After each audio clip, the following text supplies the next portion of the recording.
10वां chapter है किसान विद्रोह एवं आंदोलन। पहला प्रश्न है 1917 के चंपारण सत्याग्रह से कौन संबंधित नहीं है? इसका उत्तर हो जाएगा ऑप्शन डी, राम मनोहर लोहिया। बाकी बात जेबी कृपलानी, राजकुमार शुक्ल और राजेंद्र प्रसाद, यह चंपारण सत्याग्रह से संबंधित थे। इसकी व्याख्या देखते हैं कि 1917 के चंपारण सत्याग्रह से राम मनोहर लोहिया संबंधित नहीं थे। डॉक्टर राम मनोहर लोहिया का संबंध कांग्रेस सोशलिस्ट पार्टी से था तथा उन्होंने आज़ादी के बाद संयुक्त सोशलिस्ट पार्टी का गठन किया। व्हील ऑफ हिस्ट्री, चौखंबा राज आदि उनकी प्रमुख पुस्तकें हैं। चंपारण सत्याग्रह में महात्मा गांधी के सहयोगी के रूप में राजेंद्र प्रसाद, जेबी कृपलानी, महादेव देसाई, मजरूल हक ने भाग लिया था। उल्लेखनीय है कि राजकुमार शुक्ल के आमंत्रण पर ही महात्मा गांधी चंपारण यानी कि बिहार आए थे। अब अगला प्रश्न है दूसरा कि मालाबार में मोपला विद्रोह किस वर्ष हुआ था? इसका उत्तर हो जाएगा ऑप्शन बी, 1921 ईस्वी में। मालाबार में मोपला विद्रोह सन 1921 में हुआ था। मोपला विद्रोह का नेतृत्व अली मुस्लियार और वरियम कुन्नानाथ कुंजा अहमद हाजी ने किया था। नवंबर 1921 में एक बंद माल डिब्बे में दम घुटने से 67 मोपला मारे गए। इस घटना को वैगन ट्रेजेडी कहा जाता है, ट्रेजेडी कहा जाता है। अगला प्रश्न है तीसरा कि एक सन्यासी जो फिजी में गिरमिटिया मजदूर के रूप में काम करने के बाद उस जिले में अपनी पीठ पर तुलसीदास रामायण की एक प्रति लेकर आया था, जिससे वह ग्रामीण श्रोताओं को छंद सुनाता था। यहाँ जिस किसान नेता का जिक्र है वह है, तो इसका उत्तर हो जाएगा ऑप्शन ए, बाबा रामचंद्र। बाबा रामचंद्र ने अवध में किसान आंदोलन का नेतृत्व किया था। इन्होंने फिजी में गिरमिटिया मजदूर के रूप में कुछ समय तक काम किया था। ये ग्रामीण श्रोताओं को तुलसीदास के रामायण की पंक्तियां भी सुनाते थे। उल्लेखनीय है कि बाबा रामचंद्र भारतीय ट्रेड यूनियन के एक नेता थे, जिन्होंने 1920 और 1930 के दशक में जमींदारों के दुर्व्यवहार के खिलाफ लड़ने के लिए अवध के किसानों को एक संयुक्त मोर्चा बनाने के लिए संगठित किया था। अगला प्रश्न है 4 नंबर का कि दरभंगा राज क्षेत्र में किसने किसान आंदोलन का नेतृत्व किया था? तो ऑप्शन बी हो जाएगा स्वामी विद्यानंद। दरभंगा राज शासन के विरुद्ध जून 1919 में स्वामी विद्यानंद, जिनका वास्तविक नाम विभूषण प्रसाद था, ने किसानों को संगठित करके आंदोलन किया था। 5वां प्रश्न कि इनमें से कौन 1917 के किसान आंदोलन से प्रत्यक्ष रूप से संबंधित नहीं थे? इसका उत्तर देखते हैं। इसका उत्तर हो जाएगा ऑप्शन डी, यानी कि गौरी शंकर मिश्रा। इसकी व्याख्या देखते हैं कि 1917 के चंपारण आंदोलन में महात्मा गांधी के साथ डॉक्टर राजेंद्र प्रसाद, मजरूल हक, नरहरि पारेख, महादेव देसाई तथा जेबी कृपलानी जैसे नेताओं ने सक्रियता से भाग लिया था, जबकि गौरी शंकर मिश्रा चंपारण आंदोलन में नहीं थे, बल्कि वे यूपी किसान सभा से संबंधित थे। 6ठा प्रश्न है कि किसे चंपारण सत्याग्रह का एक बहुत महत्वपूर्ण पहलू सही मायने में कहा जा सकता है? इसका उत्तर हो जाएगा ऑप्शन सी हो जाएगा, यानी कि भारत के राष्ट्रीय आंदोलन में किसान आंदोलन का शामिल होना। इसकी व्याख्या देखते हैं कि भारत के राष्ट्रीय आंदोलन में किसान आंदोलन का शामिल होना चंपारण सत्याग्रह का एक महत्वपूर्ण पहलू कहा जाता है। चंपारण सत्याग्रह 1917 में प्रारंभ हुआ था। इसका मुख्य कारण किसानों को अपनी जमीन के कम से कम 3/20 भाग पर नील की खेती करना तथा उन मालिकों द्वारा तय दामों पर उन्हें बेचना पड़ता था। गांधी जी ने इस आंदोलन का नेतृत्व किया था। इनके सहयोगी राजेंद्र प्रसाद, जेबी कृपलानी, महादेव देसाई, मजरूल हक, नरहरि पारेख आदि थे। परिणाम स्वरूप बिहार में तिनकठिया प्रणाली समाप्त हो गया तथा बागान मालिकों द्वारा किसानों को 25% राशि वापस करना पड़ा। निम्नलिखित में से कौन एक का आंदोलन के लिए जिम्मेदार थे? इसका उत्तर हो जाएगा ऑप्शन ए हो जाएगा, यानी कि अवध में हरदोई, बहराइच आदि के किसान। 1921-22 ईस्वी में एक आंदोलन अवध के किसानों द्वारा चलाया गया आंदोलन था, जो हरदोई, बहराइच, सुल्तानपुर, बाराबांकी और सीतापुर क्षेत्र में केंद्रित था, जिसके प्रमुख नेता मदारी पासी और सहरेव थे। ये दोनों निम्न जाति के किसान थे जिन्होंने घोषणा की कि किसान उन खेतों को न छोड़ें जो गैर कानूनी रूप से छीने गए हो और सुनिश्चित लगान दे तथा उनकी रसीद मांगे। इस आंदोलन का प्रमुख कारण अत्यधिक लगान और गैर कानूनी रूप से खेती छीनना था। अगला प्रश्न है 8 नंबर का, कि इनमें से किसने उल गुलान आंदोलन प्रारंभ किया था? उल गुलान आंदोलन प्रारंभ किया था। इसका उत्तर हो जाएगा ऑप्शन सी हो जाएगा। उल गुलान या मुंडा विद्रोह का प्रारंभ बिरसा मुंडा ने किया था। मुंडा लोग दक्षिण बिहार के छोटा नागपुर के आसपास क्षेत्र में निवास करते थे।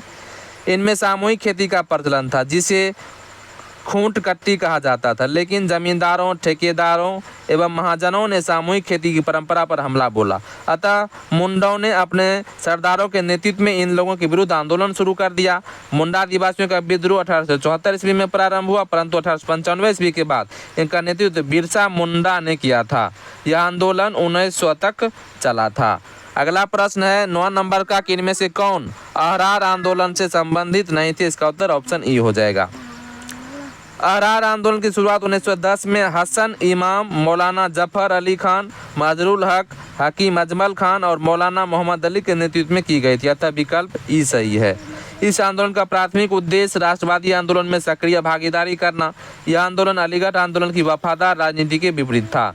इस आंदोलन के नेताओं ने 1916 के कांग्रेस लीग समझौते का विरोध किया। CR दास भी इनके साथ थे। 10वां प्रश्न है कि बारदोली सत्याग्रह का सफल नेतृत्व किसने किया था? ऑप्शन ए हो जाएगा वल्लभ भाई पटेल ने। जब जनवरी 1926 ईस्वी में स्थानीय प्रशासन ने भू राजस्व की दरों में 30% वृद्धि की घोषणा की, तब यहाँ के कांग्रेसी नेताओं के नेतृत्व में स्थानीय लोगों ने तीव्र विरोध किया था। फरवरी 1928 में वल्लभ भाई पटेल को आंदोलन की महिलाओं ने सरदार की उपाधि से विभूषित किया था। KM मुंशी तथा लालजी नारंजी ने आंदोलन के समर्थन में बम्बई विधान परिषद की सदस्यता से त्यागपत्र दे दिया। इस आंदोलन से उपजी समस्या के समाधान के लिए ब्लूमफील्ड और मैक्सवेल समिति ने भू राजस्व में बढ़ोतरी को गलत बताया और बढ़ोतरी 30% से घटाकर 6.03% कर दी गई। इस प्रकार बारदोली सत्याग्रह सरदार पटेल के नेतृत्व में सफल हुआ था। अगला प्रश्न है निम्नलिखित में से किसके द्वारा किसानों को उनकी खेती जमीन से अलग कर दिया गया था? तो ऑप्शन सी हो जाएगा अस्थाई बंदोबस्त। लॉर्ड कॉर्नवालिस द्वारा 1793 में प्रारंभ अस्थाई बंदोबस्त व्यवस्था में भूमि जमीन का स्वामित्व जमींदारों को दे दिया गया तथा किसान भूमिहीन हो गई, जिसके कारण किसान जमींदारों के दया पर आश्रित हो गए थे। अब अगला प्रश्न देखते हैं। अगला प्रश्न है 12 नंबर का, कि मालाबार में मोपला विद्रोह किसका परिणाम था? तो ऑप्शन सी हो जाएगा खिलाफत आंदोलन का। केरल के मालाबार क्षेत्र में 1921 में हुए मोपला विद्रोह खिलाफत आंदोलन का ही परिणाम था, जिसका नेतृत्व खिलाफत नेता अली मुसालियार ने किया तथा इस विद्रोह का समर्थन महात्मा गांधी, मौलाना आजाद व शौकत अली ने भी किया था। 13वां प्रश्न है कि चंपारण में इंडिगो के किसानों की दशा की ओर गांधी जी का ध्यान किसने आकर्षित किया? तो ऑप्शन डी हो जाएगा राजकुमार शुक्ल ने। गांधी जी के नेतृत्व में बिहार के चंपारण जिले में 1917 में चंपारण सत्याग्रह आंदोलन हुआ था। यह गांधी जी का भारत में प्रथम आंदोलन था। चंपारण आंदोलन मुख्य रूप से किसानों की दुर्दशा को दूर करने के लिए किया गया था। महात्मा गांधी किसानों के समस्याओं को दूर करने 10 अप्रैल 1917 को राजकुमार शुक्ल के निमंत्रण पर चंपारण पहुंचे थे। 3 कठिया कानून के चलते किसानों को खाद्यान्न के बजाय अपने जोत के एक हिस्से पर नील की खेती करनी होती थी, जिससे किसानों की स्थिति दयनीय हो गई थी।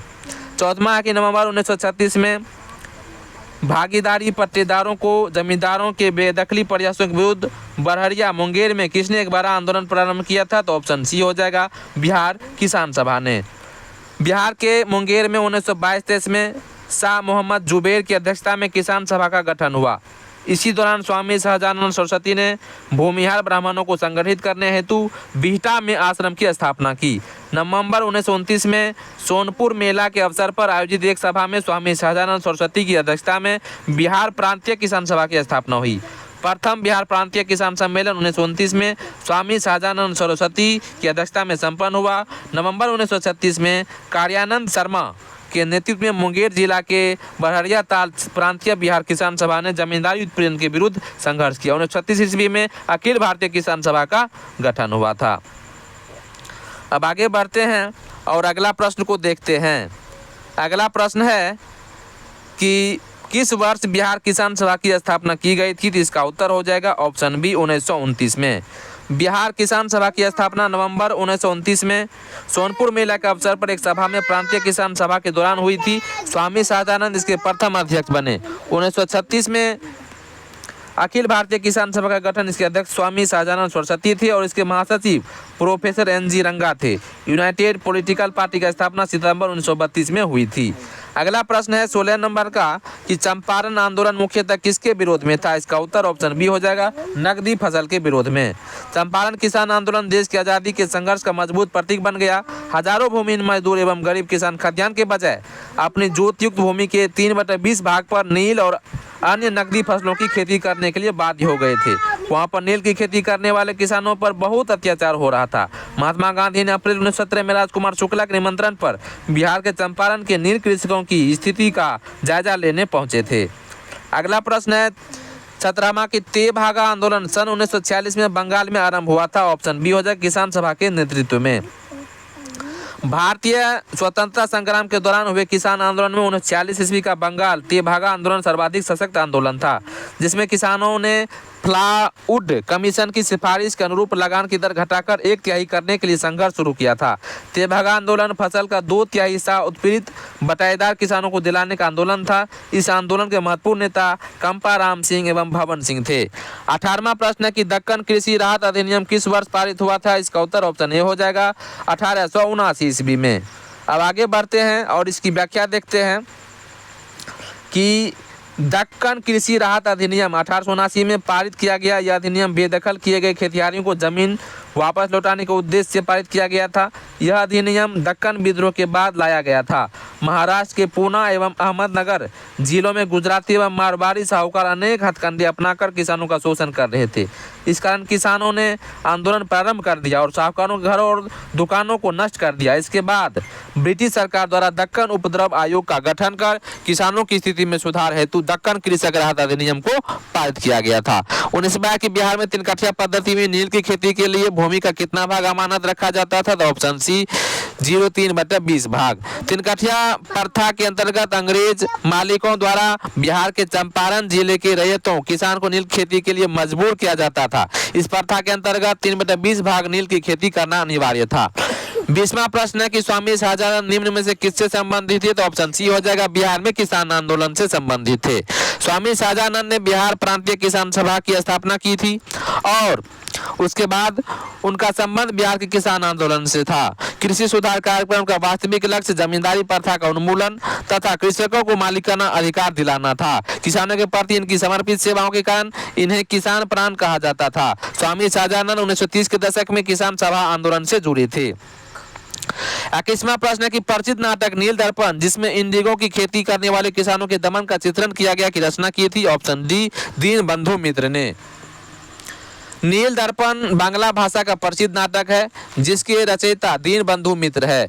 यह बंगाल के नील विद्रोह के आंदोलन का कारण बना था। वास्तव में दीनबंधु मित्र ने इस नाटक में बंगाल में नील की खेती करने वाले पर अंग्रेजों द्वारा शोषण तथा किसानों पर अमानवीय व्यवहार एवं अत्याचारों का वर्णन किया था। अब आगे देखते हैं और अगला प्रश्न को देखते हैं जो कि है 22 नंबर का कि बिरसा मुंडा का कार्यक्षेत्र कौन सा था? इसका उत्तर हो जाएगा ऑप्शन बी रांची। मुंडा आदिवासियों का विद्रोह 1874 ईस्वी में प्रारंभ हुआ, परंतु 1895 के बाद इनका नेतृत्व बिरसा मुंडा ने किया और यह 1900 ईस्वी तक चलता रहा। इस विद्रोह में मुंडा महिलाओं की भूमिका भी महत्वपूर्ण थी। बिरसा मुंडा को 3 फरवरी 1900 ईस्वी को सिंहभूम में गिरफ्तार कर रांची जेल में डाल दिया गया था। यहीं जून 1900 ईस्वी में हैजा सिंह की मृत्यु हो गई थी। 23वां प्रश्न है कि 1855 में संथालों ने किस अंग्रेज कमांडर को हराया? ऑप्शन सी मेजर बारो को। 1855-56 का संथाल विद्रोह सर्वाधिक प्रसिद्ध आदिवासी विद्रोह था। भागलपुर से राजमहल के बीच का क्षेत्र दामन एकोह के नाम से जाना जाता था। यह संथाल बाहुल्य क्षेत्र था। यहाँ हजारों संथालों ने सिद्धू एवं कान्हू के नेतृत्व में विद्रोह किया था। संथाल विद्रोह के दमन के लिए मेजर जनरल बारो के नेतृत्व में सेना भेजी गई जिसे संथालों ने पराजित कर दिया। फरवरी 1856 में कान्हू पकड़ा गया था। किसान क्या करें? किसने लिखी? ऑप्शन ए हो जाएगा स्वामी सहजानंद सरस्वती ने। स्वामी सहजानंद सरस्वती भारत के राष्ट्रवादी नेता एवं स्वतंत्रता संग्राम सेनानी थे। वे भारत में किसान आंदोलन के जनक थे। इनका जन्म 1889 में गाजीपुर जिले में तथा मृत्यु 1950 पटना में हुआ था। इन्होंने ऑल इंडिया किसान सभा की स्थापना किया।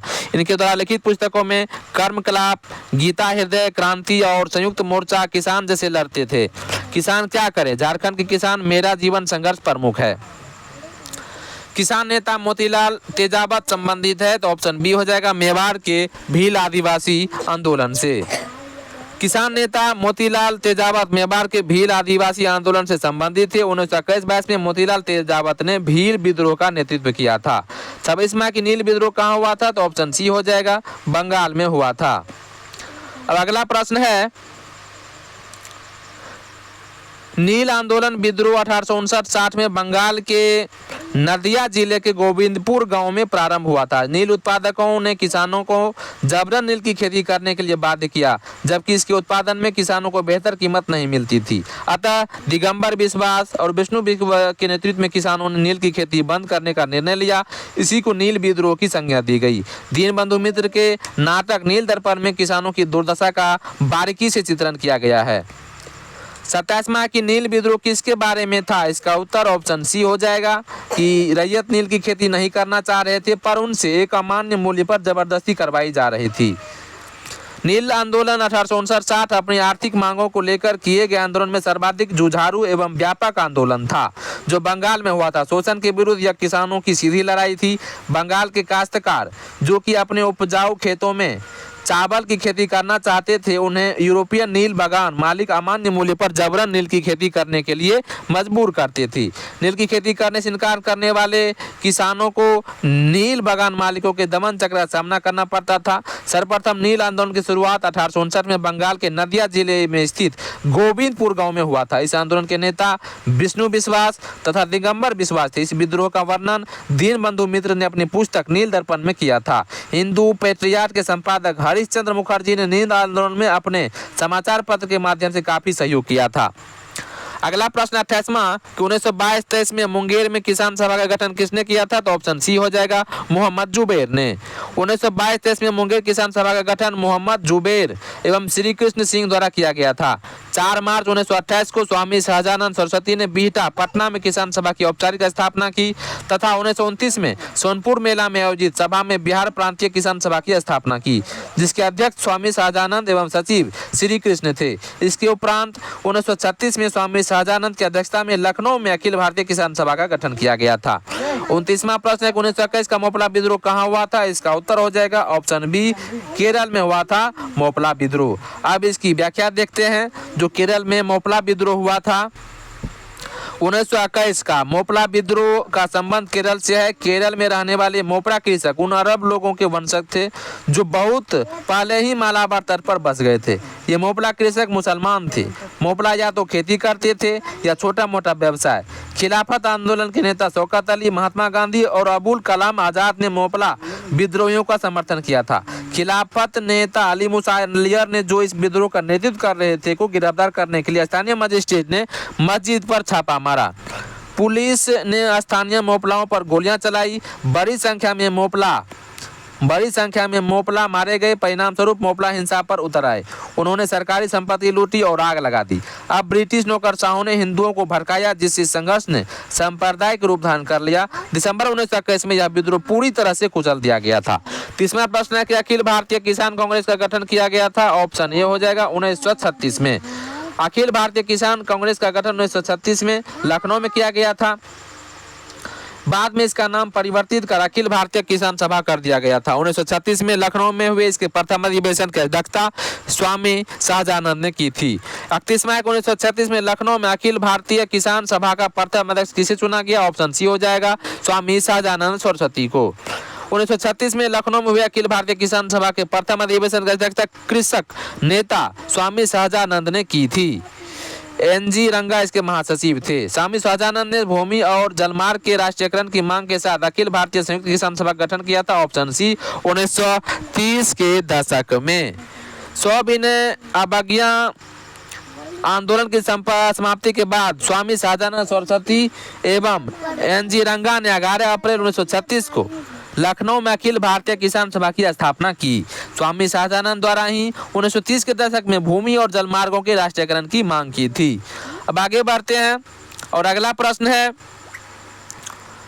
33 माह की किसने दुखी आत्मा दुखी हृदय जैसे छंद नामों के तहत लिखकर चंपारण के किसानों की दुर्दशा पर प्रकाश डाला। ऑप्शन ए हो जाएगा पीर मोहम्मद मुनीस ने। पीर मोहम्मद मुनीस हिंदी के प्रसिद्ध लेखक एवं पत्रकार थे। इन्होंने चंपारण क्षेत्र में यूरोपीय बागान मालिकों द्वारा किसानों के शोषण एवं उनकी मार्मिक वर्णन प्रस्तुत किया था। इन्होंने गणेश शंकर विद्यार्थी द्वारा शुरू किए गए अखबार प्रताप में किसानों के उत्पीड़न के मामले को उजागर किया था। 34वां की अखिल भारतीय किसान महासभा सर्वप्रथम कहाँ आयोजित की गई थी? तो ऑप्शन सी हो जाएगा लखनऊ में। अखिल भारतीय किसान सभा का प्रथम सम्मेलन 1936 में लखनऊ उत्तर प्रदेश में आयोजित किया गया था। इस सम्मेलन की अध्यक्षता स्वामी शाहजानंद ने की थी, जबकि एनजी रंगा को महासचिव नियुक्त किया गया था। 35वां प्रश्न है कि 1921 में मोपला आंदोलन जो शाखा थी, ऑप्शन डी हो जाएगा असहयोग आंदोलन की। मोपला विद्रोह 1921 ईस्वी में मालाबार तट आधुनिक केरल में हुआ था, जो मूलतः 1916 में प्रारंभ काश्तकारों का आंदोलन था। 1921 ईस्वी में असहयोग आंदोलन के दौरान गांधी जी, मौलाना आजाद और शौकत अली ने मोपला आंदोलन का समर्थन किया था। 36वां प्रश्न है कि महात्मा गांधी ने सर्वप्रथम किस आंदोलन में भाग लिया था? तो ऑप्शन बी हो जाएगा चंपारण। 1915 ईस्वी में दक्षिण अफ्रीका से भारत वापस आने के पश्चात गांधी जी ने राजकुमार शुक्ला के आमंत्रण पर सबसे पहले 1917 में बिहार में चंपारण आंदोलन का नेतृत्व किया था। चंपारण आंदोलन नीलहे किसानों की समस्याओं से संबंधित था। 37वां प्रश्न है कि महाराष्ट्र में रामोसी कृषक जत्था किसने स्थापित किया था? तो ऑप्शन सी हो जाएगा वासुदेव बलवंत फड़के। महाराष्ट्र में रामोसी कृषक जत्था को वासुदेव बलवंत फड़के ने 1879 ईस्वी में स्थापित किया था। रामोसी किसानों ने जमींदारों का अत्याचार के विरुद्ध विद्रोह किया था। ज्योतिबा फुले द्वारा गुलामगिरी नामक प्रसिद्ध पुस्तक का लेखन 1872 में किया। इन्होंने वर्ष 1873 में सत्य शोधक समाज की स्थापना की थी। अब आगे देखते हैं, अगला प्रश्न है 38 नंबर का प्रश्न है कि अवध के एका आंदोलन का उद्देश्य क्या था? इसका उत्तर ऑप्शन ए हो जाएगा सरकार को लगान देना बंद करना। सरकार को लगान देना बंद करना। इसकी व्याख्या है कि अवध का एक आंदोलन वर्ष 1920 ईस्वी में मदारी पासी के नेतृत्व में लगान बढ़ोतरी के विरोध हुआ था, जो अवध के बाराबंकी, हरदोई, बहराइच, सीतापुर इत्यादि क्षेत्रों में विस्तृत था। इस आंदोलन में छोटे जमींदार भी शामिल थे। इस समय लगान की दर 50% से अधिक पहुंच गई थी। चूंकि इस आंदोलन का नेतृत्व पिछड़ी जाति के मदारी पासी एवं कुछ ऐसे नेताओं ने किया था जो कांग्रेस के या खिलाफत नेताओं का आंदोलन के प्रति पूर्णतः प्रतिबद्ध नहीं थे।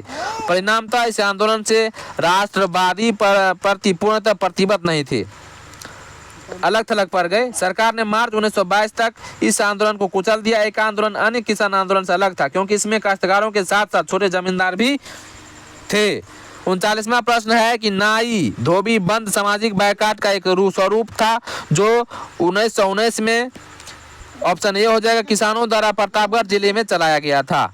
अगला प्रश्न है व्याख्या कि गौरी शंकर मिश्र, इस नारायण द्विवेदी तथा मदन मोहन मालवीय के प्रतिनिधियों में से फरवरी 1918 में अवध में उत्तर प्रदेश किसान सभा गठन किया गया। इस सभा ने किसानों को जमींदारों तथा तालुकेदारों के शोषण के विरुद्ध संगठित करने का प्रयास किया। इसी क्रम में प्रतापगढ़ में नाई धोबी बंद नामक आंदोलन चलाया गया। इस आंदोलन के तहत जमींदारों तथा तालुकेदारों का सामाजिक बहिष्कार किया गया। अगला प्रश्न 40वां कि महात्मा गांधी पर चंपारण सत्याग्रह के लिए कब अभियोग चलाया गया था? तो ऑप्शन बी 1917 में। गांधी जी ने 1917 में चंपारण सत्याग्रह शुरू किया।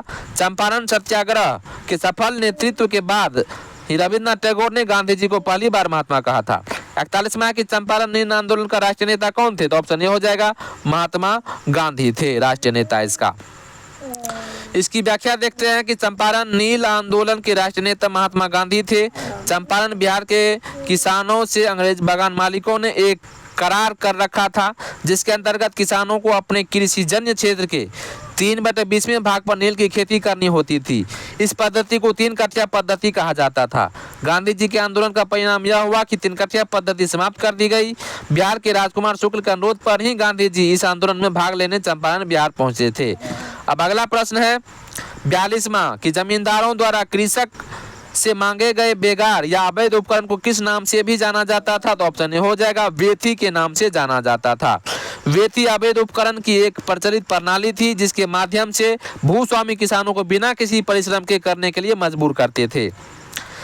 43वां प्रश्न की सारा बंदी आंदोलन 1922 किसके नेतृत्व में प्रारंभ हुआ था? तो ऑप्शन बी हो जाएगा सरदार वल्लभ भाई पटेल के नेतृत्व में।